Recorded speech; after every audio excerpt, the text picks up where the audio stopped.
Good afternoon student. कल हम लोग ने पढ़ रहे थे उमा शंकर जोशी की रचना छोटा मेरा खेत।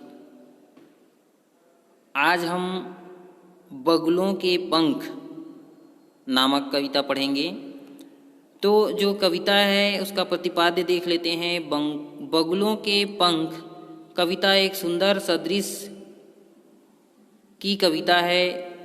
सौंदर्य का अपेक्षित प्रभाव उत्पन्न करने के लिए कवि ने कई युक्तियां अपनाई हैं, जिसमें सबसे प्रचलित युक्ति है सौंदर्य के ब्योरों के चित्रात्मक वर्णन के साथ अपने मन पर पड़ने वाले उसका प्रभाव का वर्णन। यहाँ पे कवि जो है उस बगुलों के पंख कविता की जो रचना है उसमें चित्रात्मक वर्णन किया है।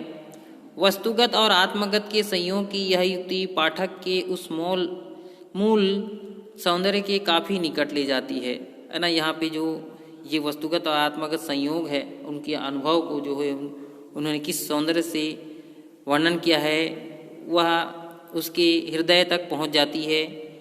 जोशी जी की इस कविता में ऐसा ही है। कवि काले बादलों से भरे आकाश में पंक्ति बनकर उड़ते सफ़ेद बगुलों को देखता है। वे कजरारे बादलों के ऊपर तैरती सांझ की श्वेत काया के समान प्रतीत होते हैं।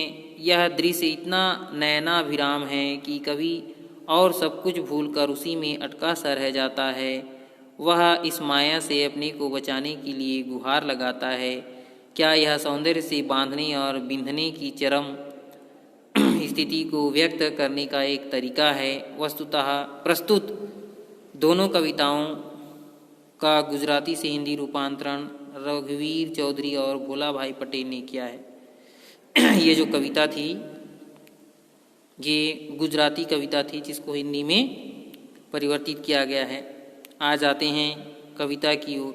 बगुलों के पंख। नभ में पाती बंधे बगुलों के पंख, चुराए लिए जाती वे मेरी आँखें। कजरारे बादलों की छाई नभ छाया, तैरती सांझ की सचेत श्वेत काया। हौले हौले जाती मुझे बांध निज माया से, उसे कोई तनिक रोक रखो। वह तो चुराए लिए जाती मेरी आँखें, नभ में पाती बंधी बगुलों की पंखें। सबसे पहले लिखेंगे संदर्भ।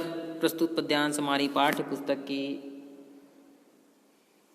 बगुलों के पंख नामक कविता से लिया गया है। इसकी रचयिता उमा शंकर जोशी हैं। प्रसंग लिखेंगे। प्रस्तुत पद्यांश में कवि आकाश में उड़ रहे बगुलों की पंक्ति का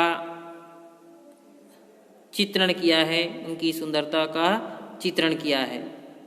आ जाएंगे व्याख्या की।